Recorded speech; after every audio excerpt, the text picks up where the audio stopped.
നമ്മുടെ ബ്ലാക്ക് വെയിൽ ഗ്രൂപ്പിൽ തന്നെ നോക്കുകയാണെന്നുണ്ടെങ്കിൽ ഇപ്പോൾ റീസെൻ്റ്ലി ഒരു 19 വയസ്സുള്ളൊരു പയ്യൻ അവനൊരു ഡ്രീം കാറായിരുന്നു ഓഡി A3 എന്ന് പറയുന്ന വണ്ടി. ആ ഒരു ഡ്രീം അവൻ ഓൺ ചെയ്യുകയാണ് ഈ ഒരു പ്ലാറ്റ്ഫോമിൽ. യങ്സ്റ്റേഴ്സ് വരുന്നത് എല്ലാവരും ഇതിൽ വലിയൊരു ഹ്യൂജ് പ്രോഫിറ്റ് എടുക്കുന്നു, വലിയൊരു ലൈഫ് സ്റ്റൈൽ കാണുന്നു എന്നുള്ള രീതിയിലാണ് പലരും കയറി വരുന്നത്. പക്ഷെ മെജോറിറ്റിയും സംഭവിക്കുന്നത് അവിടെ ലോസിലേക്ക് മാറുക എന്നുള്ളതാണ്. മൈനോറിറ്റി മാത്രമാണ് എല്ലാ മാർക്കറ്റിലും പ്രോഫിറ്റ് എടുക്കുന്നുള്ളതാണ് റിയാലിറ്റി. ഈ ഒരു ഇൻഡസ്ട്രിയിലേക്ക് വന്നപ്പോൾ നമ്മൾ ഏകദേശം ഒരു 21 വയസ്സിലാണ് ഞാൻ എൻ്റെ ഫസ്റ്റ് BMW കാറ് വാങ്ങിക്കുന്നത്. അതുപോലെ തന്നെ BMW ബൈക്കും ആ ഒരു ടൈമിൽ എടുത്തിട്ടുണ്ടായിരുന്നു. നമ്മുടെ പലരും NFT കേട്ടുള്ള ആളുകളുടെ മൈൻഡിലേക്ക് വരുന്നത് കുറേ കുരങ്ങൻ്റെ പടം. ഈ കുരങ്ങൻ്റെ പടത്തിന് പല സെലിബ്രിറ്റീസും കോടികൾ കൊടുത്തുകൊണ്ട് വാങ്ങിക്കുന്നു. പൃഥ്വിരാജ് ഈ അടുത്തൊരു NFT എത്തീരിയം വെച്ചുകൊണ്ട് വാങ്ങിച്ചെന്നുള്ള ന്യൂസും നമ്മൾ പലരും കണ്ടിട്ടുണ്ടാവും. മോഹൻലാൽ ഒരു DNFT വാങ്ങി, അല്ലെങ്കിൽ നമ്മുടെ മോഹൻലാൽ ഒരു NFT വാങ്ങി എന്നുള്ള രീതിയിലൊക്കെ ന്യൂസ് ഉണ്ടായിരുന്നു. അപ്പോൾ എന്താണ് ഇത് വാങ്ങിക്കുന്നതുകൊണ്ടുള്ള ബെനിഫിറ്റ്, എന്താണ് ഇതുകൊണ്ട് യൂട്ടിലിറ്റി?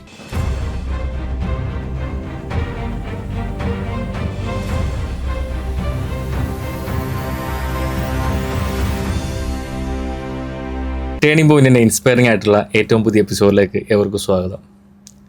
17-ാം വയസ്സിൽ ക്രിപ്റ്റോ ട്രേഡിംഗ് സ്റ്റാർട്ട് ചെയ്ത് ഇന്ന് 10-ലധികം രാജ്യങ്ങളിലായി 30,000-ലധികം കമ്മ്യൂണിറ്റി മെമ്പേഴ്സിനെ ബിൽഡ് ചെയ്ത ഒരു ചെറുപ്പക്കാരൻ്റെ കഥയാണ് നമ്മളിന്ന് കേൾക്കാൻ പോകുന്നത്.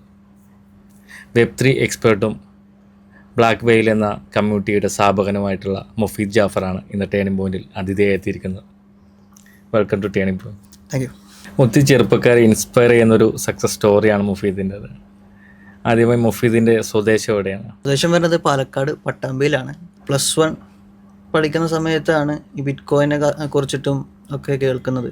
അപ്പോൾ ആ ഒരു ടൈം മുതലേ ഞാൻ മാക്സിമം അന്നെന്ന് പറഞ്ഞാൽ നമുക്ക് എസ്പെഷ്യലി യൂട്യൂബിൽ സെർച്ച് ചെയ്ത് കഴിഞ്ഞാൽ പോലും നമുക്ക് കൂടുതൽ ബിറ്റ് കോയിനെ കുറിച്ചോ അല്ലെങ്കിൽ എത്തീരത്തിനെ കുറിച്ചോ മലയാളത്തിലോ ഒന്നും നമുക്കൊരു വീഡിയോ കാര്യങ്ങളൊന്നും അധികം കാണാൻ സാധിക്കാത്തൊരു ടൈമായിരുന്നു. അതായത് നമുക്ക് എന്താണ് ക്രിപ്റ്റോ അല്ലെങ്കിൽ Web3 എന്താണ്, ബ്ലോക്ക് ചെയിൻ എന്താണ്, ഇതൊന്നും നമുക്ക് മനസ്സിലാക്കാനോ പഠിക്കാനോ ഒരു സാഹചര്യം അല്ലെങ്കിൽ ഒരു പ്ലാറ്റ്ഫോം എന്ന് നമുക്ക് ലൈവായിട്ട് ഉണ്ടായിരുന്നില്ല. ആ ഒരു ടൈമായിരുന്നു. അപ്പോൾ ഈ ബിറ്റ് കോയിനെ കുറിച്ചൊക്കെ പഠിച്ചു വന്നപ്പോൾ ആ ടെക്നോളജിനെ കുറിച്ച്, ബ്ലോക്ക് ചെയിൻ ടെക്നോളജി നമ്മുടെ പേയ്മെൻറ്റിനെ നമുക്ക് നെക്സ്റ്റ് ലെവലിലേക്ക്, അഥവാ ഹാക്ക് ചെയ്യാതെയും ഡീസെൻട്രലൈസ് സെർവറിലൂടെ വർക്ക് ചെയ്യുന്നൊരു പേയ്മെൻറ്റ് സിസ്റ്റം, അതിൻ്റെ ഒരു ഫ്യൂച്ചറിനെ കുറിച്ച് നമ്മൾക്ക് പല വീഡിയോസിലൂടെയും ബ്ലോഗ്സിലൂടെയൊക്കെ കണ്ടപ്പോൾ തന്നെ കൂടുതലൊരു ഇൻട്രസ്റ്റ് തോന്നി. ഫസ്റ്റ് ഓഫ് ഓൾ ബിറ്റ് കോയിനെ കുറിച്ചിട്ട് പരമാവധി റിസർച്ച് തുടങ്ങി. +1 +2 ഒക്കെ പഠിക്കുന്ന സമയത്ത് തന്നെ ആ ഒരു ടൈമിൽ സ്റ്റാർട്ട് ചെയ്തു. എവിടെയാണ് പഠിച്ചത്? എവിടെയാണ്? പട്ടാമ്പി തന്നെയാണ് പഠിച്ചിരുന്നത്. പട്ടാമ്പിയിൽ BBA ചെയ്തതാണ്. പിന്നെ പട്ടാമ്പി ലിമൻ്റ് കോളേജിലാണ് പിന്നീട് BBA ചെയ്തത്. ഓക്കെ. അതിനുശേഷം ആ ടൈമിലാണെങ്കിലും കൂടുതൽ ഞാൻ ഓൺലൈനിലൊക്കെ ബ്ലോക്ക് ചെയിൻ്റെയും അതുപോലെ തന്നെ Web3 ഒക്കെ പല കോഴ്സുകളും ഓൺലൈൻ കോഴ്സുകളും ചെയ്തിരുന്നു സെയിം ടൈമിൽ. അപ്പോൾ അതിനുശേഷം പിന്നീട് ബ്ലോക്ക് ചെയിനിലാണെങ്കിലും അല്ലെങ്കിൽ ക്രിപ്റ്റോയിലേക്ക് എൻ്റർ ചെയ്ത് കഴിഞ്ഞാലും ആസ് എ ട്രേഡർ എന്നാണെങ്കിലും ആസ് എൻ ഇൻവെസ്റ്റർ എങ്ങനെയാണെങ്കിൽ നമുക്ക് ആ ഒരു എക്കോസിസ്റ്റം, ഒരു പ്രൊജക്റ്റിൻ്റെ എക്കോസിസ്റ്റം നമ്മൾ എൻ്റർ ചെയ്ത് കഴിഞ്ഞാൽ നമുക്ക് ഏതൊക്കെ രീതിയിൽ പ്രോഫിറ്റ് ഉണ്ടാക്കാം, ഏതൊക്കെ രീതിയിൽ എന്തൊക്കെ ചെയ്താൽ നമുക്ക് ലോസ് സംഭവിക്കും, ആ ലോസ് സംഭവിച്ചു കഴിഞ്ഞാൽ അതിനെ നമുക്ക് എങ്ങനെ റിക്കവർ ചെയ്യുക എന്നുള്ളതാണ് കൂടുതൽ ഇമ്പോർട്ടൻറ്റ്. പിന്നീട് ഒരു കമ്മ്യൂണിറ്റി ഡെവലപ്മെൻറ്റിൻ്റെ ഒരു പ്രയോറിറ്റി അവിടെ പിന്നീട് മനസ്സിലാക്കി. പിന്നീട് അന്ന് ബിനാൻസ് 2017 ബിനാൻസ് ഒക്കെ വന്ന സമയത്ത് അവർ അഫിലിയേഷൻ പ്രോഗ്രാം ഓഫർ ചെയ്തിരുന്നു. ആ അഫിലിയേഷൻ പ്രോഗ്രാം കറക്റ്റായിട്ട് യൂസ് ചെയ്തവർക്ക് ഇന്ന് ഡെയിലി അപ്രോക്സിമേറ്റ് 4 to 5 BTC ഒക്കെ ഡെയിലി 24 hours അഫിലിയേറ്റ് എടുക്കുന്നവരുണ്ട്. നമ്മൾ ഷെയർ മാർക്കറ്റിലേക്ക് നമ്മൾ ബ്രോക്കറേജ് ഷെയർ ചെയ്യുന്നത് പോലെ തന്നെ നമുക്കൊരു ബ്രോക്കറേജ് ഫീസ് ആ ബ്രോക്കേഴ്സ് നമുക്ക് ഷെയർ ചെയ്യുന്നത് പോലെ തന്നെ ഒരു സിസ്റ്റം. അങ്ങനെയാണ് പിന്നീട് നമ്മൾ വാസറെക്സ് എന്ന് പറഞ്ഞൊരു പ്ലാറ്റ്ഫോമായിട്ട് ഈ ഒരു പ്രോഗ്രാം സ്റ്റാർട്ട് ചെയ്തു. പ്രൊമോഷൻ സ്റ്റാർട്ട് ചെയ്തു. ഏർലി സ്റ്റേജിൽ ICO ടൈമിലൊക്കെ ആ ഒരു കോയിൻ്റെ പ്രൊമോഷൻ, എക്സ്ചേഞ്ചിൻ്റെ പ്രൊമോഷനൊക്കെ സ്റ്റാർട്ട് ചെയ്തു. ഇന്ത്യയിൽ ആദ്യമായിട്ട് നമുക്ക് UPI വെച്ചുകൊണ്ട് ഫാസ്റ്റായിട്ട് ക്രിപ്റ്റോ വാങ്ങിക്കുക എന്നുള്ളതായിരുന്നു എക്സ്ചേഞ്ചിൻ്റെ പൊതു പൈസയൊക്കെ. ആ ഒരു കോയിൻ്റെ പ്രൈസുള്ള സമയത്താണ് അതൊരു കമ്മ്യൂണിറ്റി ബിൽഡിങ്ങും അതുപോലെ തന്നെ ഒരു കാറ്റഗറി ട്രേഡേഴ്സും നമ്മുടെ കമ്മ്യൂണിറ്റിയിൽ ക്രിയേറ്റ് ആയി. ഒരു ലോങ് ടേം ഇൻവെസ്റ്റേഴ്സും അതുപോലെ തന്നെ ലോങ് ടേമും ഷോർട്ട് ടേം ഹോൾഡേഴ്സിനെ അവിടെ ക്രിയേറ്റ് ചെയ്തു. അതുപോലെ തന്നെ അതിനുശേഷം ഏകദേശം ഒരു 2 yearsനകത്ത് ഒരു 32 rupeesലൊക്കെ ഒരു 30x പ്രോഫിറ്റിൽ ആ ഹോൾഡേഴ്സ് അവിടെ പ്രോഫിറ്റ് എടുത്ത് നമുക്ക് എക്സിറ്റ് ചെയ്യാൻ സാധിച്ചു. അതുപോലെ തന്നെ സെയിം ടൈമിൽ നമുക്ക് പോളിഗൺ മാറ്റിക് ടോക്കൺ ആയിരുന്നു, ERC20 ടോക്കൺ ആയിരുന്നു. അതിനുശേഷം ഇന്ത്യൻ ബ്ലോക്ക് ചെയിൻ എന്നായിരുന്നു അതിൻ്റെ ഏറ്റവും വലിയൊരു ഹൈലൈറ്റ് നമ്മൾ കണ്ടിരുന്നത്. ഒരു ബ്ലോക്ക് ചെയിൻ മാർക്കറ്റിൽ വന്നു, ഹിറ്റായി. നമ്മൾ 90 പൈസക്കാണ് 90 പൈസക്കാണെന്ന് നമ്മുടെ INR വാല്യൂല് 90 പൈസക്കാണെന്ന് എൻട്രി എടുക്കുന്നത് നമ്മുടെ കമ്മ്യൂണിറ്റി. ഏകദേശം ഒരു 70-72 രൂപയിൽ 70 ടൈംസ് മേലെ പ്രോഫിറ്റ് എടുത്തിട്ടാണ് അതിനകത്ത് എക്സിറ്റ് ചെയ്യുന്നത്. അപ്പോൾ നമ്മൾ ആ ഒരു പ്രൊജക്റ്റിനെ ഏർലി സ്റ്റേജിലെടുത്തു. അതിൻ്റെ affiliation community plus traders community, holders community, ഇതുപോലൊരു എക്കോസിസ്റ്റമാണ് ക്രിയേറ്റ് ചെയ്യലാണ് ഇത്. അതുപോലെ തന്നെ എൻട്രി ടൈം, എക്സിറ്റ് ടൈം, എങ്ങനെ പ്രോഫിറ്റ് എടുക്കണം, എന്ത് ചെയ്താൽ ലോസ് കിട്ടും, ലോസ് കിട്ടിക്കഴിഞ്ഞാൽ പണി കിട്ടിക്കഴിഞ്ഞാലും എങ്ങനെ നമുക്കതിനെ റിക്കവർ ചെയ്യാന്നുള്ളതാണ് ഏറ്റവും അധികം മാർക്കറ്റിൽ ഇമ്പോർട്ടൻറ്റ്. കാരണം ഞാനാണെങ്കിലും പേഴ്സണലി ഞാൻ സ്റ്റാർട്ട് ചെയ്ത സമയത്തും പല രീതിയിൽ ട്രേഡ് ചെയ്തു. സ്പോട്ടിൽ ചെയ്തിട്ടും ഫ്യൂച്ചറിൽ ട്രേഡ് ഓപ്ഷൻസ് ചെയ്തിട്ടും എല്ലായിടത്തും കൈ പൊള്ളിയിട്ടുണ്ട്. 17-ാം വയസ്സിൽ ഈ ക്രിപ്റ്റോ ട്രേഡിംഗ് സ്റ്റാർട്ട് ചെയ്തെന്ന് പറഞ്ഞല്ലോ. അപ്പോൾ ഇത് തുടക്കത്തിൽ നമുക്ക് നേരിട്ട ദുരനുഭവങ്ങൾ അതെന്തൊക്കെയായിരുന്നു? നമുക്കോ നോളജ് ഇല്ല, എന്നാൽ ആ ഒരു ടൈമിൽ നോളജ് നമുക്ക് ഷെയർ ചെയ്യാനുള്ള ആളുകൾ എന്തില്ല, മാർക്കറ്റിൽ ഇല്ല. നമുക്ക് ഒരു പ്ലാറ്റ്ഫോമിലും കറക്റ്റ് ഒരു പ്രോപ്പർ നോളജ് നമുക്ക് കിട്ടാനുള്ള ഒരു ചാൻസ് ഉണ്ടായിരുന്നില്ല. അപ്പോൾ ആ ഒരു ടൈമിൽ നമുക്ക് അത് വളരെ ഡിഫിക്കൽട്ടായിരുന്നു. അപ്പോൾ നമ്മൾ തന്നെ സ്വയം മിസ്റ്റേക്ക് ചെയ്ത് ആ മിസ്റ്റേക്കിൽ നമ്മൾ പഠിച്ച് അത് നമ്മുടെ കമ്മ്യൂണിറ്റി, നമ്മുടെ ഫ്രണ്ട് സർക്കിളിൽ ഷെയർ ചെയ്തിട്ട് ആ ഒരു രീതിയിലൊക്കെയാണ് നമ്മൾ കമ്മ്യൂണിറ്റി ബിൽഡപ്പ് ആയിട്ട് വരുന്നത്. പിന്നീട് നമ്മൾ തന്നെ ഓരോ മിസ്റ്റേക്ക് ചെയ്യുന്ന സമയത്ത് അതിൽ നിന്ന് പഠിച്ചു. അതിൻ്റെ കാര്യങ്ങൾ നമ്മൾ ചെറിയ രീതിയിൽ വീഡിയോ ചെയ്തിട്ടും അതുപോലെ തന്നെ ഗ്രൂപ്പുകളിലൊക്കെ ആയിട്ട് നമ്മൾ ഒരു കമ്മ്യൂണിറ്റി ഫോം ചെയ്തു. ശേഷം പല രീതിയിൽ ലോസ് വന്നിട്ടുണ്ട്. ആ ടൈമിൽ നമുക്ക് സ്പോട്ടിൽ ചെയ്ത സമയത്ത് നല്ല പ്രോഫിറ്റ് ആയിരുന്നു. പക്ഷെ പിന്നീട് ഞങ്ങൾ ഫ്യൂച്ചേഴ്സ് സ്റ്റാർട്ട് ചെയ്തു. ആ ടൈമിലൊക്കെ നല്ല രീതിയിൽ ലോസ് അടിച്ചു വിട്ടു. പക്ഷേ ഒരു ന്യൂ ഇൻവെസ്റ്റർ അല്ലെങ്കിൽ ഈ ഒരു മാർക്കറ്റിലേക്ക് വരുന്ന ഒരാളെ സംബന്ധിച്ചിടത്തോളം അവർക്ക് ഏറ്റവും വലിയ കോമൺ ആയിട്ടുള്ളൊരു ചാലഞ്ചാണിത്. അപ്പോൾ ആ ഒരു ചാലഞ്ചിനെ നമുക്ക് എങ്ങനെ ഓവർകം ചെയ്യാമെന്ന് മനസ്സിലാക്കിയപ്പോൾ നമ്മൾ അങ്ങനെ ഒരു കമ്മ്യൂണിറ്റി ക്രിയേറ്റ് ചെയ്തു. അതിന് വേണ്ട ഇൻഫോർമേഷൻ നമുക്ക് നമ്മൾ ചെയ്ത മിസ്റ്റേക്കിലൂടെ ഇനി വീണ്ടും അവർ ട്രാവൽ ചെയ്തിട്ട് വരേണ്ട ആവശ്യമില്ല. അവർക്ക് നമ്മുടെ എക്സ്പീരിയൻസിൽ നമുക്ക് ഷെയർ ചെയ്തുകൊണ്ട് ഒരുമിച്ച് ഒരു പ്രോഫിറ്റ് എടുക്കുന്ന ഒരു കമ്മ്യൂണിറ്റി ആയിട്ട് മാറ്റാൻ. ശരിക്കും ഈ ബ്ലാക്ക് വെയിൽ കമ്മ്യൂണിറ്റി എപ്പോഴാണ് നമ്മൾ സ്റ്റാർട്ട് ചെയ്യുന്നത്? ആക്ച്വലി 2025 നമ്മൾ ബ്ലാക്ക് വെയിൽ എന്നുള്ള രീതിയിൽ റീബ്രാൻഡ് ചെയ്യുന്നത്. നമുക്ക് പല ഗ്രൂപ്പുകളായിട്ടാണ് ഉണ്ടായിരുന്നത്. നമുക്ക് European based community, African based community, അതുപോലെ തന്നെ മിഡിൽ ഈസ്റ്റ്, നമുക്ക് ഗൾഫ് കൺട്രീസിലൊരു കമ്മ്യൂണിറ്റി, അതുപോലെ തന്നെ നമുക്കിവിടെ മലയാളീസിനായിട്ട് വേറൊരു കമ്മ്യൂണിറ്റി, നോർത്ത് ഇന്ത്യയിലേക്ക് പറയുകയാണെങ്കിൽ അവിടെ കുറച്ച് കമ്മ്യൂണിറ്റി. അപ്പോൾ ഇവിടെ എല്ലാവരും നമ്മൾ കുറച്ച് ഇൻഫോർമേഷൻസ് ഷെയർ ചെയ്യുക, കാര്യങ്ങളൊക്കെ ആയിട്ടാണ് ചെയ്തിരുന്നത്. അപ്പോൾ ഇത് നമ്മൾ 2025 ബ്ലാക്ക് വെയിൽ എന്നുള്ളൊരു ഗ്രൂപ്പ് ഫോം ചെയ്തിട്ട് ആ ഒരു ബ്രാൻഡിങ്ങിൽ തന്നെ നമ്മൾ ആ ഒരു കമ്മ്യൂണിറ്റിയെ അതിനുള്ള ഫെസിലിറ്റീസും കാര്യങ്ങളൊക്കെ അത് പുതിയതായിട്ട് ഈ മാർക്കറ്റിലേക്ക് എൻ്റർ ചെയ്യുന്നവർക്ക് അവർക്ക് എന്താണോ കംഫർട്ടബിൾ, അവർക്ക് ഒരു ട്രേഡർ ആയിട്ടാണെങ്കിൽ അങ്ങനെ, ഒരു ലോങ് ടേം ഹോൾഡർ ആയിട്ട് ഇൻവെസ്റ്റർ ആയിട്ടാണെങ്കിൽ short term or long term അവർക്ക് സൂട്ടബിൾ ആവുന്ന രീതിയിൽ ഈ മാർക്കറ്റിൽ എങ്ങനെ പ്രോഫിറ്റ് ഉണ്ടാക്കാം, ഈ കാര്യങ്ങളെ കുറിച്ചുള്ളൊരു അവയർനെസ്സും അതുപോലെ തന്നെ ഒരു എഡ്യൂക്കേഷൻ കൊടുക്കുക എന്നുള്ളതാണ് നമ്മൾ മെയിൻലി ഫോക്കസ് ചെയ്തത്. ബ്ലാക്ക് വെയിലിൽ കൂടുതലും യങ്സ്റ്റേഴ്സ് ആണ് അധികം പുറത്ത് അച്ചീവ്മെന്റിൽ നമ്മൾ കാണുന്നത്. കാരണം നമ്മുടെ ബ്ലാക്ക് വെയിൽ ഗ്രൂപ്പിൽ തന്നെ നോക്കുകയാണെന്നുണ്ടെങ്കിൽ ഇപ്പോൾ റീസെൻ്റ്ലി ഒരു 19 വയസ്സുള്ളൊരു പയ്യൻ അവനൊരു ഡ്രീം കാറായിരുന്നു Audi A3 എന്ന് പറയുന്ന വണ്ടി. ഒരു 19 വയസ്സിലേക്ക് കടക്കുമ്പോൾ തന്നെ ആ ഒരു ഡ്രീം അവൻ ഓൺ ചെയ്യുകയാണ് ഈ ഒരു പ്ലാറ്റ്ഫോമിന്. അവരെ സംബന്ധിച്ചിടത്തോളം അവർക്കൊരു നമ്മൾ ബ്ലാക്ക് വെയിൽ ഗ്രൂപ്പിൽ അവർ വന്നതിന് ശേഷം ഏത് കോയിനിൽ എങ്ങനെ സ്റ്റാർട്ട് ചെയ്യണം, എന്ത് ചെയ്യരുത്, എന്ത് ചെയ്യുന്നു എന്നുള്ളതിനേക്കാളും ഇമ്പോർട്ടൻ്റ് ആണ് എന്ത് ചെയ്യരുത് എന്നുള്ളത്. അപ്പോൾ അവരെ സംബന്ധിച്ചിടത്തോളം ഫാസ്റ്റായിട്ട് ഒന്നും കൂടെ എന്തൂസിസ്റ്റായിട്ടുള്ള ഒരുപാട് യങ്സ്റ്റേഴ്സ് കയറി വരുന്നത് ആ ഒരു നോർമലി വരുന്നത് ഒരു പ്രോഫിറ്റ്, ഒരു ഹ്യൂജ് പ്രോഫിറ്റ് ക്രിപ്റ്റോയിൽ കണ്ടുകൊണ്ടാണ് പലരും വരുന്നത്. പക്ഷെ വന്നിട്ട് നേരെ സംഭവിക്കുന്ന ഒരുപാട് മിസ്റ്റേക്ക് സംഭവിച്ചിട്ട് അത് വളരെ വലിയൊരു ലോസിലേക്കാണ് നോർമലി ഒരുപാട് യങ്സ്റ്റേഴ്സ് പോകുന്നൊരു നമ്മൾ മാർക്കറ്റിൽ കാണുന്നത്. അവർക്ക് വേണ്ട എല്ലാ സപ്പോർട്ടും നമ്മൾ കമ്മ്യൂണിറ്റിയിൽ നിന്ന് കൊടുക്കുന്നുണ്ട്. അതെ, തീർച്ചയായും. നമുക്ക് നേരത്തെ പറഞ്ഞതുപോലെ തന്നെ നമുക്ക് എന്ത് ചെയ്യുന്നു മാർക്കറ്റിൽ എന്നുള്ളതിനേക്കാൾ എപ്പോഴും ഇമ്പോർട്ടൻറ്റ് എന്ത് ചെയ്യരുത് എന്നുള്ളതാണ്.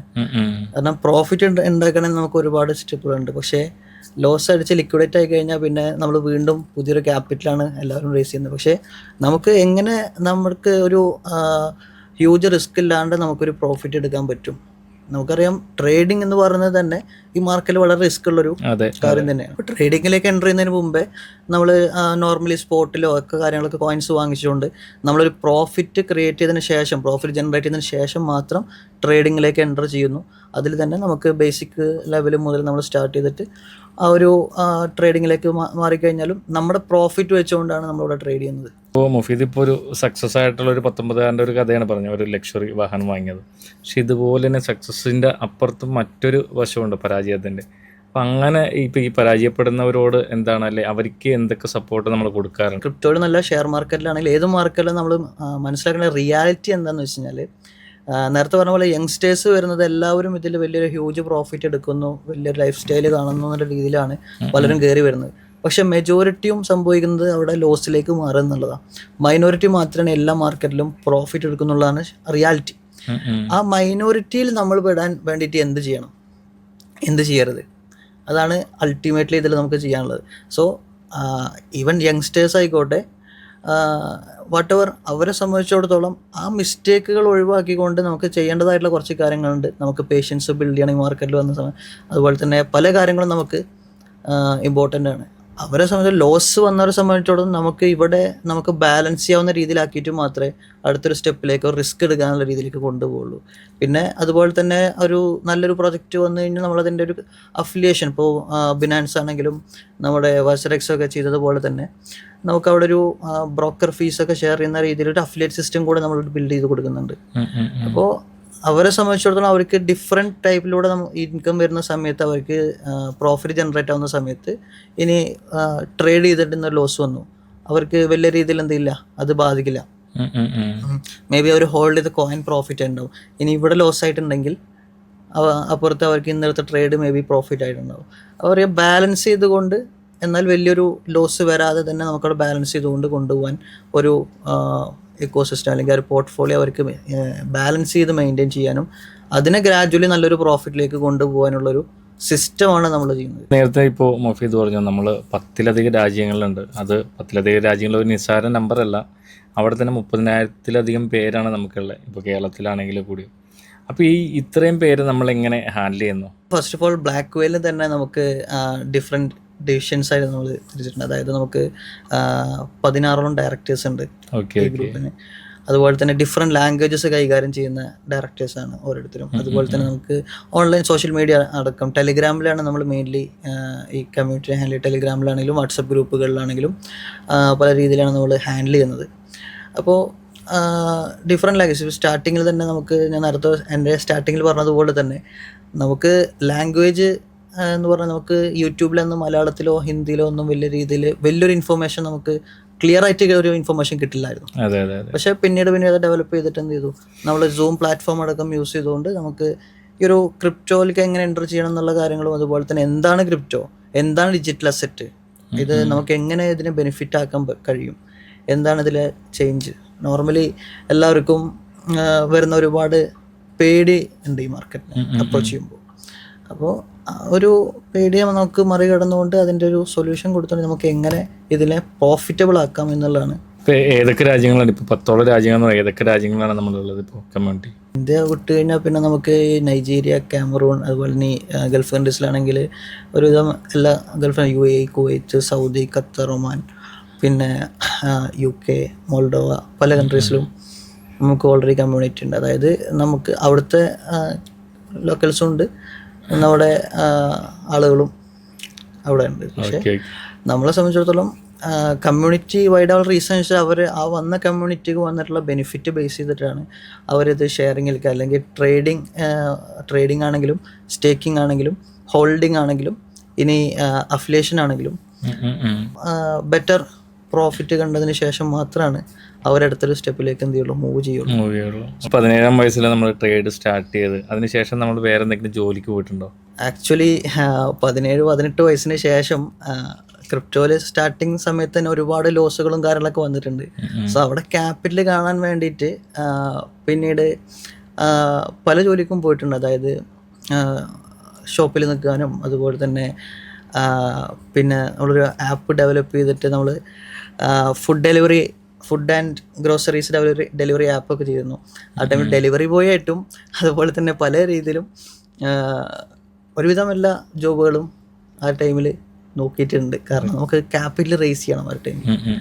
ആ ഒരു ടൈമിൽ വെച്ചാൽ വളരെ ചലഞ്ചിങ് സ്റ്റേജ് ആയിരുന്നു. കാരണം നമ്മളെ സംബന്ധിച്ച് യങ്സ്റ്റേഴ്സിനെ സംബന്ധിച്ച് നമുക്ക് ക്യാപിറ്റൽ ഇല്ല എന്നുള്ളതാണ്. പിന്നെ ക്യാപിറ്റൽ റേസ് ചെയ്ത് കഴിഞ്ഞാലും അത് ലോസായി പോകാനും വലിയ സമയമൊന്നും വേണ്ട. ക്യാപിറ്റൽ റേസ് ചെയ്തതിൻ്റെ 10 സമയം മതി അത് ലോസ് അടിച്ച് പോകാൻ വേണ്ടിയിട്ട്. പക്ഷേ പിന്നീട് ഗ്രാജുവലി അതിനെക്കുറിച്ച് പഠിച്ചു വന്നു. വീണ്ടും വലിയ ലോസുകൾ വന്നു.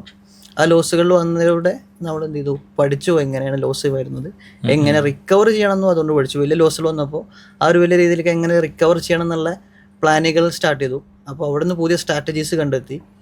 അപ്പോൾ ആ സ്ട്രാറ്റജീസിനെ നമ്മുടെ കമ്മ്യൂണിറ്റിയിൽ വരുന്ന പുതിയ മെമ്പേഴ്സിനും നമ്മൾ ഇൻട്രൊഡ്യൂസ് ചെയ്തു. അതിനനുസരിച്ചിട്ട് കമ്മ്യൂണിറ്റി എക്സ്പാൻഷൻ സ്റ്റാർട്ട് ചെയ്തു. ഇപ്പോൾ നമ്മുടെ ചെറുപ്പകാലത്ത് അല്ലെങ്കിൽ പഠിക്കുമ്പോഴേക്കും നമ്മുടെ ഒത്തിരി സ്വപ്നങ്ങളുണ്ടാവും. നമ്മൾ വലുതാകുമ്പോൾ ഇന്ന സാധനം ഇന്നത് വാങ്ങണം, അല്ലെങ്കിൽ നമ്മുടെ കുറേ സ്വപ്നങ്ങളായിരിക്കും. നമ്മൾ എന്തെങ്കിലും അത് തേടി പിടിക്കണമെന്നുള്ള സ്വപ്നങ്ങൾ.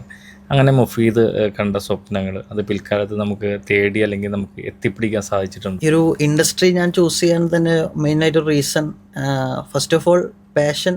അതിൻ്റെ പുറത്ത് നമുക്ക് ഒരു ടെക്നോളജി, ഒരു ലേറ്റസ്റ്റ് ടെക്നോളജി നമ്മൾ അഡോപ്റ്റ് ചെയ്യുക എന്നുള്ളതാണ്.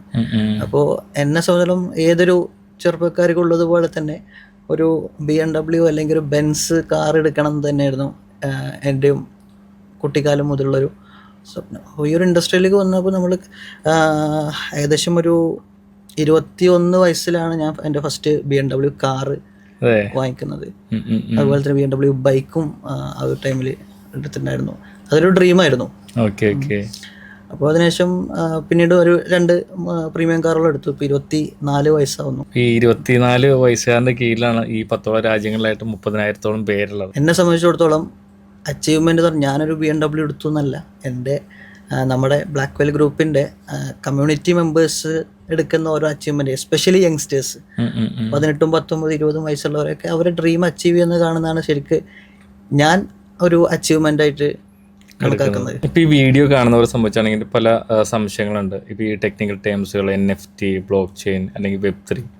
അപ്പോൾ ഇതെന്തൊക്കെയാണെന്നൊരു Web3 എക്സ്പെർട്ട് കൂടിയായിട്ടുള്ള മുഫീദ് ഒന്ന് ഡിഫൈൻ ചെയ്യാമോ? ആക്ച്വലി നമ്മൾ ക്രിപ്റ്റോയിലേക്ക് വരുന്ന സമയത്ത് നമുക്ക് ബ്ലോക്ക് ചെയിൻ എന്ന് പറഞ്ഞാൽ അതിൻ്റെ ടെക്നോളജി മാത്രമാണ്. അതായത് നമ്മൾ ഗൂഗിൾ പേ ചെയ്യാൻ യൂസ് ചെയ്യുന്നത്, ഗൂഗിൾ പേ എന്ന് പറഞ്ഞ ഒരു ആപ്ലിക്കേഷൻ ആണെങ്കിൽ അത് അണ്ടർലൈൻ ടെക്നോളജി, നമ്മൾ യൂസ് ചെയ്യുന്ന ടെക്നോളജി ഇൻ്റർനെറ്റ് എന്ന് പറഞ്ഞ ടെക്നോളജിയാണ്. വളരെ സിമ്പിളായിട്ട് പറഞ്ഞു കഴിഞ്ഞാൽ ക്രിപ്റ്റോ എന്ന് പറഞ്ഞ വെറും ഒരു ടൂള് മാത്രമാണ്. അതിൻ്റെ അണ്ടർലൈൻ ടെക്നോളജി Web3 അഥവാ ബ്ലോക്ക് ചെയിൻ ടെക്നോളജി യൂസ് ചെയ്തുകൊണ്ടാണ് ഈ ഒരു സിസ്റ്റം വർക്ക് ചെയ്യുന്നത്. അഥവാ നമ്മൾ ഇന്ന് യൂസ് ചെയ്യുന്ന ഇൻ്റർനെറ്റിൻ്റെ ഒരു അഡ്വാൻസ്ഡ് വേർഷനാണ് ബ്ലോക്ക് ചെയിൻ ടെക്നോളജി.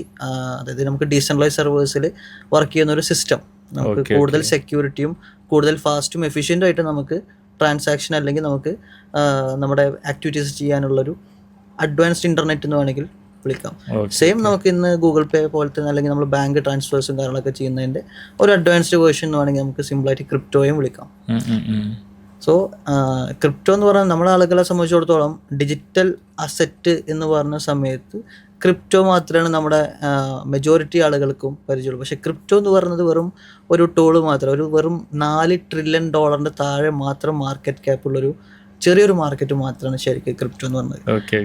ഈ ബ്ലോക്ക് ചെയിൻ സ്പേസിലേക്ക് അല്ലെങ്കിൽ ഡിജിറ്റൽ അസറ്റിലേക്ക് വരുമ്പോൾ ഇതിനേക്കാൾ എത്രയോ വലിയൊരു മാർക്കറ്റാണ് ശരിക്കും NFT, RWA എന്നൊക്കെ പറയുന്നത്. നമുക്ക് റിയൽ വേൾഡിൽ തന്നെ റിയൽ വേൾഡ് അസറ്റ് ടോക്കണൈസേഷൻ, അതായത് നമുക്ക് റിയൽ വേൾഡിൽ അസറ്റുകളെ നമുക്ക് ടോക്കണൈസ് ചെയ്തുകൊണ്ട് NFT ആയിട്ടും അതുപോലെ തന്നെ ഓണർഷിപ്പ് നമുക്ക് ട്രാൻസ്ഫർ ചെയ്യാനും സെല് ചെയ്യാനും ബിഡ് ചെയ്യാനും പല രീതിയിൽ നമുക്ക് യൂസ് ചെയ്യാവുന്ന ഒന്നുകൂടെ വൈഡ് മാർക്കറ്റ് ഡിജിറ്റൽ ഈ സ്പേസിന് അകത്തുണ്ട്.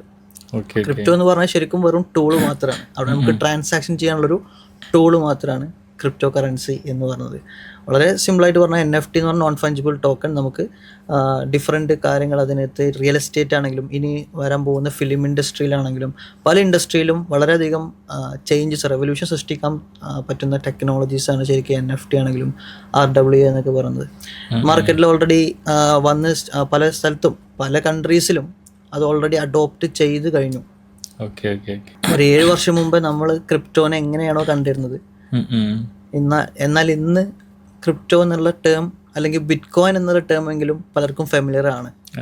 പക്ഷേ ഇൻ നെക്സ്റ്റ് 5 to 7 ഇയേഴ്സിൽ ഏറ്റവും അധികം ബൂമിങ് മാർക്കറ്റ് എന്ന് വെച്ചാൽ നമുക്ക് NFT അതുപോലെ തന്നെ RW എന്ന ടേംസും നമ്മൾ ഇനി വളരെയധികം കേട്ട് ഫെമിലിയർ ആവാൻ പോകുന്ന ടേംസാണ്. ഇപ്പോൾ ഇൻഡസ്ട്രിയിൽ നോക്കുകയാണെങ്കിൽ ഒത്തിരി പ്രോജക്ട്സുകളുണ്ട്. ഇപ്പോൾ നല്ലതുകൊണ്ട് മോശമുണ്ട്. അപ്പോൾ നിങ്ങൾ ഈ നല്ല പ്രോജക്റ്റുകൾ എങ്ങനെയാണ് ചൂസ് ചെയ്യുന്നത്? നോർമലി നമ്മൾ ഷെയർ മാർക്കറ്റിലൊക്കെ ഒരു ഷെയർ എങ്ങനെയാണോ ചൂസ് ചെയ്യുന്നത്, നമ്മളെ സംബന്ധിച്ചിടത്തോളം അതിൽ എപ്പോഴും പ്രോഫിറ്റും ലോസും എടുക്കുന്ന ഒരു മാർക്കറ്റിൽ ഉണ്ടാവും എന്നുള്ളതാണ് ഫസ്റ്റ് ഓഫ് ഓൾ റിയാലിറ്റി. അത് ക്രിപ്റ്റോയിലാണെങ്കിലും അങ്ങനെ തന്നെയാണ്. ബിറ്റ് കോയിൻ നമുക്ക് അറിയാം, ചെറിയ പൈസയിൽ നിന്ന് വെറും 10 രൂപയുടെ താഴെ നിന്ന് 1 കോടി രൂപയുടെ മേലെ വരെ ബിറ്റ് കോയിൻ്റെ പ്രൈസ് പോയിട്ടുണ്ട്. പക്ഷേ ഇതേ ബിറ്റ് കോയിൻ്റെ അകത്തും പുറത്തുനിന്ന് കാണുന്നവരെ സംബന്ധിച്ചിടത്തോളം ബിറ്റ് കോയിൻ വാങ്ങിയ എല്ലാവരും പ്രോഫിറ്റ് ആണെന്നുള്ളൊരു മെൻറ്റാലിറ്റിയാണ്. പക്ഷേ ഇതേ ബിറ്റ് കോയിൻ്റെ അകത്ത് തന്നെ ലോസ് വരുത്തി തീർത്ത ഒരുപാട് പേരുണ്ട്. എന്നാൽ നമ്മളൊരു പ്രൊജക്റ്റ് സെലക്ട് ചെയ്യുന്ന സമയത്ത് ഫസ്റ്റ് ഓഫ് ഓൾ നമ്മൾ മനസ്സിലാക്കേണ്ടത് ആ പ്ലാറ്റ്ഫോം, ആ സിസ്റ്റം സ്ട്രോങ് ആണോ എന്നുള്ളതാണ്. മാർക്കറ്റിൽ എസ്പെഷ്യലി ഏതൊരു പുതിയ ടെക്നോളജി വന്നെങ്കിലും അതിനെ ചൂഷണം ചെയ്യുന്ന അല്ലെങ്കിൽ ഒരു ഏർലി സ്റ്റേജിൽ അതിനെ സ്കാം ആക്കിയിട്ട് യൂസ് ചെയ്യുന്ന ഒരു കമ്മ്യൂണിറ്റി എപ്പോഴും നമ്മുടെ മാർക്കറ്റിൽ ഉണ്ടാവും. അതിന് സ്കാം ചെയ്യാൻ ക്രിപ്റ്റോ തന്നെ വേണമെന്നില്ല, ഏത് ടെക്നോളജി ആണെങ്കിലും. സോ ഇവിടെ ക്രിപ്റ്റോയിലാണെങ്കിലും ഇന്ന് നമ്മൾ കേൾക്കുന്ന 95% എബോവും സ്കാം കഥകളാണ്, സ്കാം സ്റ്റോറീസാണ് നമ്മൾ മാർക്കറ്റിൽ കേൾക്കുന്നത്.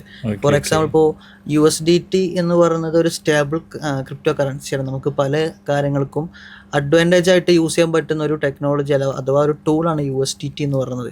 പക്ഷേ ഇതിന് നമ്മൾ റീസെൻ്റ്ലി നമ്മുടെ നാട്ടിലടക്കം ന്യൂസുകളിൽ കാണുന്നത് പല ഹവാല ഇടപാടുകൾ, അതുപോലെ തന്നെ പല ബ്ലാക്ക് മണി, വൈറ്റ് മണി, പല ഡീലിങ്ങും, പല സ്കാമും കാര്യങ്ങളൊക്കെ ചെയ്യാനടക്കം യൂസ് ചെയ്യുന്നൊരു ടൂളായിട്ടാണ് നമ്മുടെ ന്യൂസുകളിൽ USDT എന്നുള്ള ടേം നമ്മൾ കേൾക്കുന്നത്. പക്ഷേ ക്രിപ്റ്റോയിലേക്ക് നമ്മൾ എൻ്റർ ചെയ്ത് കഴിഞ്ഞാൽ നമുക്ക് ഐഡൻറ്റിഫൈ ചെയ്യാൻ നമുക്ക് ബ്ലോക്ക് ചെയിൻ ഉണ്ട്. ബ്ലോക്ക് ചെയിൻ്റെ ഏറ്റവും വലിയ അഡ്വാൻറ്റേജ് ട്രാൻസ്പെറൻസിയാണ്.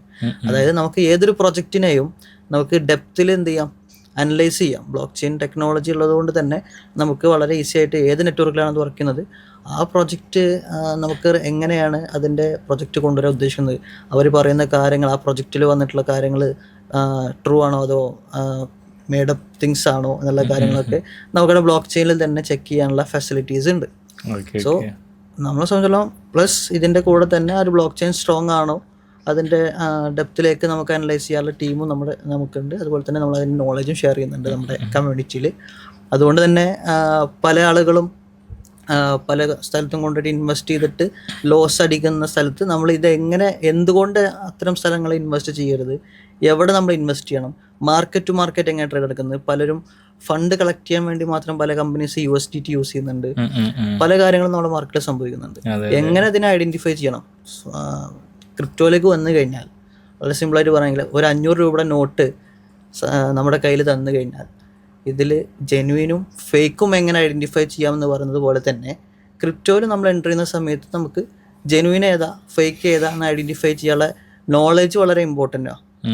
അങ്ങനെയാണെങ്കിൽ മാത്രമേ നമുക്ക് സ്കീമും അതുപോലെ തന്നെ റിയൽ പ്രൊജക്റ്റുകളും നമുക്ക് ഐഡൻറ്റിഫൈ ചെയ്യാൻ പറ്റുള്ളൂ.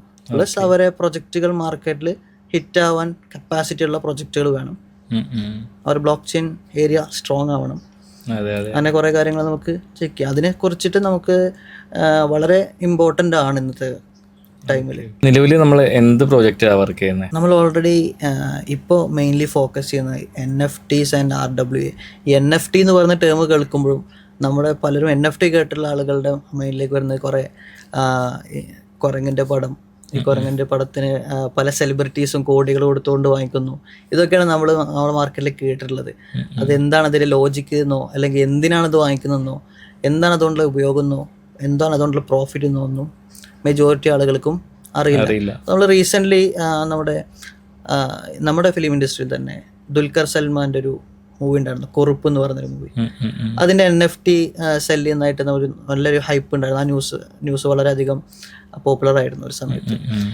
അപ്പോൾ ഈവൻ നമ്മുടെ നാട്ടിൽ തന്നെ പല പൃഥ്വിരാജ് ഈ അടുത്തൊരു NFT എത്തീരിയം വെച്ചുകൊണ്ട് വാങ്ങിച്ചെന്നുള്ള ന്യൂസും നമ്മൾ പലരും കണ്ടിട്ടുണ്ടാവും. അതുപോലെ തന്നെ നമ്മുടെ മോഹൻലാൽ ഒരു NFT വാങ്ങി, അല്ലെങ്കിൽ നമ്മുടെ മോഹൻലാൽ ഒരു NFT വാങ്ങി എന്നുള്ള രീതിയിലൊക്കെ ന്യൂസ് ഉണ്ടായിരുന്നു. അപ്പോൾ എന്താണ് ഇത് വാങ്ങിക്കുന്നതുകൊണ്ടുള്ള ബെനിഫിറ്റ്, എന്താണ് ഇതുകൊണ്ട് യൂട്ടിലിറ്റി? കാരണം ക്രിപ്റ്റോയിലാണെങ്കിലും NFT വാങ്ങിക്കുമ്പോഴും എപ്പോഴും യൂട്ടിലിറ്റി വളരെ ഇമ്പോർട്ടൻ്റ് ആണ്. യൂട്ടിലിറ്റി ഡിപ്പെൻഡ് ചെയ്ത് വാങ്ങിച്ചു കഴിഞ്ഞാൽ മാത്രമേ നമുക്കതിന് റിയൽ പ്രോഫിറ്റ് എടുക്കാൻ പറ്റുള്ളൂ. വെറുതെ ഒരു ഹൈപ്പിൻ്റെ പുറത്ത് കയറിയിട്ടും പലരും പറയുന്നതിൻ്റെ വാഗ്ദാനങ്ങൾ പറയുന്നതിൻ്റെ പുറത്തൊക്കെ ഫേക്ക് പ്രോമിസിൻ്റെ പുറത്തൊക്കെ പലരും പോയിട്ട് ഇൻവെസ്റ്റ് ചെയ്യാറുണ്ട്. പക്ഷേ അതിൻ്റെ റിയൽ യൂട്ടിലിറ്റി മനസ്സിലാക്കിയിട്ട് ഇന്ന സാധനത്തിൻ്റെ പ്രൈസ് കൂടും, ഇന്ന കോയിൻ്റെ പ്രൈസ് കൂടും, അല്ലെങ്കിൽ ഇന്ന NFT പ്രൈസ് കൂടും എന്ന് പറഞ്ഞു കഴിഞ്ഞാൽ അതിൻ്റെ അർത്ഥം നാളെ ആ പ്രൈസിന് ആ കോയിൻ അല്ലെങ്കിൽ NFT വാങ്ങിക്കാൻ മാർക്കറ്റിൽ ബയർ വരണം എന്നാണ് അതിൻ്റെ അർത്ഥം. ആ ബയർ വരണം എന്നുണ്ടെങ്കിൽ, കൂടിയ പ്രൈസിന് ഒരു ബയർ വാങ്ങിക്കാൻ വരണം എന്നുണ്ടെങ്കിൽ അതിന് സ്ട്രോങ് റീസൺ വേണം, അഥവാ സ്ട്രോങ് യൂട്ടിലിറ്റി വേണം. സോ എപ്പോഴും നമ്മൾ ഇൻവെസ്റ്റ് ചെയ്യുന്ന സമയത്ത് ആ ഒരു യൂട്ടിലിറ്റിയും അതുപോലെ തന്നെ അതിൻ്റെ ബ്ലോക്ക് ചെയിൻ ഏരിയ ഒക്കെ സ്ട്രോങ് ആണോ, ആ പ്ലാറ്റ്ഫോം സ്ട്രോങ് ആണോ എന്നൊക്കെ സ്റ്റഡി ചെയ്ത് എപ്പോഴും ഇൻവെസ്റ്റ് ചെയ്യുക. അല്ലെങ്കിൽ നമുക്ക് അതിന് കപ്പാസിറ്റി ഉള്ള ഒരു കമ്മ്യൂണിറ്റിയുടെ കൂടെ നമ്മൾ ട്രാവൽ ചെയ്യുക. എപ്പോഴും ഈ ഒരു കാര്യമാണ്, ഒന്നെങ്കിൽ നമുക്കതിൻ്റെ സ്കില്ല് വേണം പ്രോഫിറ്റ് എടുക്കാൻ, അല്ലെങ്കിൽ സ്കില്ലുള്ളൊരു കമ്മ്യൂണിറ്റിയുടെ കൂടെ നമ്മൾ നിന്ന് ചെയ്യുക എന്നുള്ളതാണ്. ഇപ്പോൾ ഒത്തിരി സ്കാം ഈ ഒരു മേഖല നടക്കുന്നുണ്ട്. ഇതിൽ പറയുകയാണെങ്കിൽ ഇപ്പോൾ നമ്മൾ ഒരു 30,000 പേരുള്ള ഒരു കമ്മ്യൂണിറ്റിയാണ് നിൽക്കുന്നത്.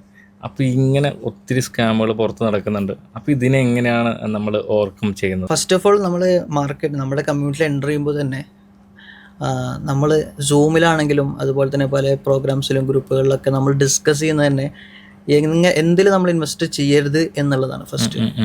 കാരണം നമ്മൾ എന്തിൽ ഇൻവെസ്റ്റ് ചെയ്ത് കഴിഞ്ഞാലും നമുക്ക് അവിടെ റിസ്ക് ഇൻവോൾവാണ്. പക്ഷേ ഈ സ്കാം എന്ന് പറഞ്ഞാൽ നമുക്ക് അവിടെ അനാവശ്യ റിസ്ക്കാണ്.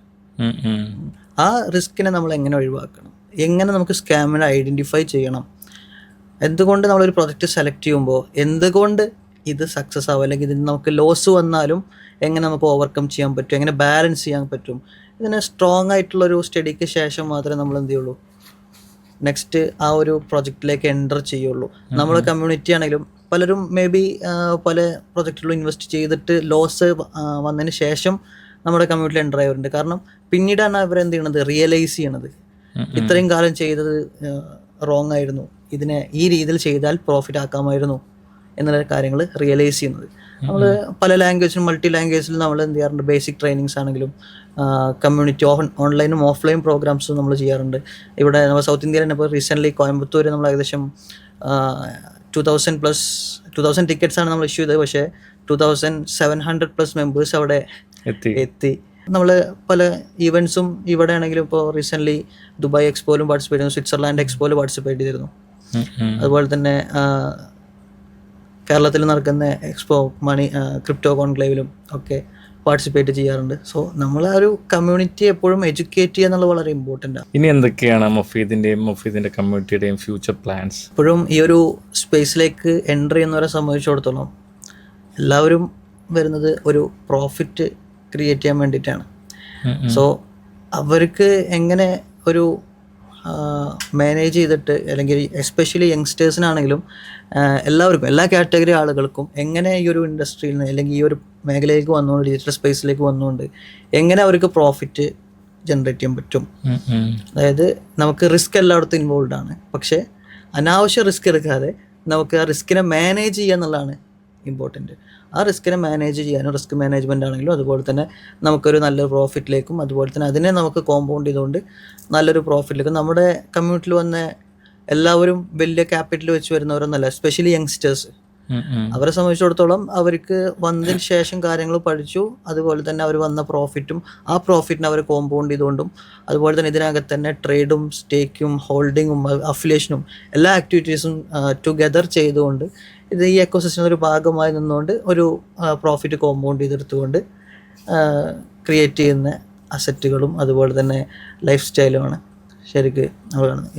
ഇനി വരാൻ പോകുന്ന ദിവസം തന്നെ നമ്മൾ ഒരുപാട് ഈവൻറ്റ്സ് പ്ലാൻ ചെയ്തിട്ടുണ്ട്. ഇവിടെ ആണെങ്കിലും പുറത്താണെങ്കിലും പല ഈവൻറ്റുകളും പ്ലാൻ ചെയ്തിട്ടുണ്ട്. അൾട്ടിമേറ്റ്ലി ഈ ഒരു പ്ലാറ്റ്ഫോമിലേക്ക് വരുന്നവരെ ആ ഒരു മൈനോറിറ്റി കാറ്റഗറിയെ നമ്മൾ മാക്സിമം പ്രോഫിറ്റിലേക്ക് എത്തിക്കുക എന്നുള്ളതാണ്. എപ്പോഴും മാർക്കറ്റിൽ എല്ലാവരും പ്രോഫിറ്റ് ആവില്ല, പക്ഷേ ആ ഒരു മൈനോറിറ്റി നമുക്ക് എങ്ങനെ പ്രോഫിറ്റബിൾ ആക്കാൻ പറ്റും.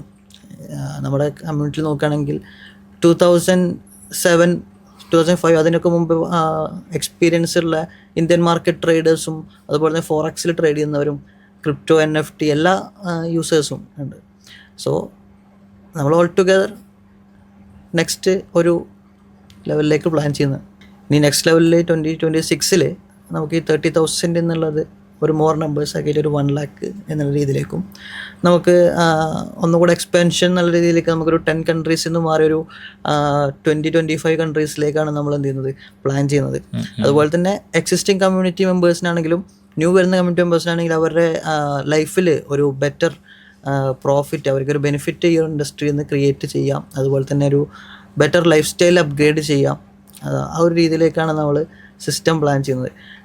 ഓഫ് കോഴ്സ് ഈ കമ്മ്യൂണിറ്റി ഗ്രോ ആവുന്നതനുസരിച്ച് നമുക്കത് ഹാൻഡിൽ ചെയ്യാൻ ഒരുപാട് ചാലഞ്ചസ് ഉണ്ടാവും. പക്ഷേ നമ്മൾ അതിനുള്ള ഡിവിഷൻസ് ഒക്കെ തിരിച്ചുകൊണ്ടും അതുപോലെ തന്നെ അവർക്ക് വേണ്ട സപ്പോർട്ടും കാര്യങ്ങളൊക്കെ കൊടുക്കാനുള്ള ചാനലും കാര്യങ്ങളൊക്കെ ക്രിയേറ്റ് ചെയ്തുകൊണ്ടാണ് നമ്മൾ മുന്നോട്ട് പോകുന്നത്. എസ്പെഷ്യലി ബ്ലാക്ക് വെയിൽ ഗ്രൂപ്പിൻ്റെ ഡയറക്ടേഴ്സ് ആണെങ്കിൽ പോലും ഓരോരുത്തരും ഈ ഒരു കാര്യത്തിന് നമ്മൾ ഡെഡിക്കേറ്റഡ് ആയിട്ട് നിൽക്കുന്ന ഡയറക്ടേഴ്സാണ്. കാരണം ഈ ഒരു ബ്ലാക്ക് വെയിൽ ഗ്രൂപ്പിൻ്റെ എല്ലാ ഗ്രോത്തിലും ഈ ഒരു ഡയറക്ടേഴ്സും അതുപോലെ നമ്മുടെ കമ്മ്യൂണിറ്റി മെമ്പേഴ്സിനും ഒരുപോലെ പങ്കുണ്ട്. അവരെ സംബന്ധിച്ചിടത്തോളം അവരെ ലൈഫ് സ്റ്റൈലും അതുപോലെ തന്നെ അവരുടെ കമ്മ്യൂണിറ്റിയും ഇമ്പ്രൂവ് ആവുന്നതിനെ സംബന്ധിച്ചിടത്തോളം നമുക്കും വളരെ ഹാപ്പി ആയിട്ടുള്ളൊരു മൊമെൻ്റാണ്. ഒരു കമ്മ്യൂണിറ്റി മെമ്പർ നമ്മുടെ കമ്മ്യൂണിറ്റിയിൽ വന്നുകൊണ്ട് അവൻ ഒരു നല്ലൊരു പ്രോഫിറ്റ് എടുത്തുകൊണ്ട് അവൻ ജീവിച്ചു വന്നിരുന്ന ഒരു ലൈഫ് സ്റ്റൈലിന് അപ്ഗ്രേഡ് ആയിക്കൊണ്ട് ഈ ഒരു കമ്മ്യൂണിറ്റിയിൽ നമുക്ക് അവരെ കാണുന്നതിന് വളരെ ഹാപ്പിയാണ്. സോ നമ്മുടെ ഡയറക്ടേഴ്സിനും ഉള്ളൊരു ഡെഡിക്കേഷൻ കൂടെയാണ് ശരിക്കും ഇതിൻ്റെ എക്സ്പാൻഷൻ ഇത്രയും സക്സസ് ആവാനുള്ളൊരു റീസൺ. നമ്മുടെ കമ്മ്യൂണിറ്റിയിൽ നമ്മളെക്കാൾ കൂടുതൽ സ്കില്ലും കഴിവുള്ളവർ വരുമ്പോഴാണ് ആ ഒരു ടീമിൻ്റെ ആ ഒരു ഗ്രൂപ്പിൻ്റെ ഒരു സക്സസ് ഫോം ചെയ്യുക എന്ന് പറയുന്നത്.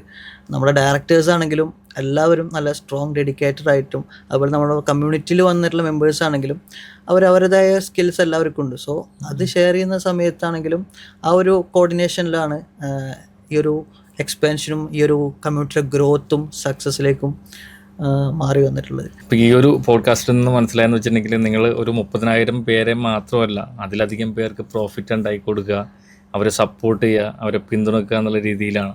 അപ്പോൾ അതിന് നിങ്ങൾക്ക് ശക്തമായിട്ടുള്ളൊരു ബാക്ക് എൻഡ് സപ്പോർട്ടുണ്ട്. ഇത്രത്തോളം 12ഓളം ഡയറക്ടേഴ്സ് ഉണ്ട്. ഇപ്പോൾ മുഫീദ് ലക്ഷ്യമിടുന്നതിന് അപ്പുറത്തേക്ക് നിങ്ങൾ എത്തട്ടെ. 1 ലക്ഷം എന്നുള്ളത് 2 ലക്ഷം മെമ്പേഴ്സിലേക്കും അതുപോലെ തന്നെ 25 എന്നുള്ളൊരു 30-40 രാജ്യങ്ങളിലേക്കും എത്തട്ടെ എന്ന് ആശംസിക്കുന്നു. Thank you so much.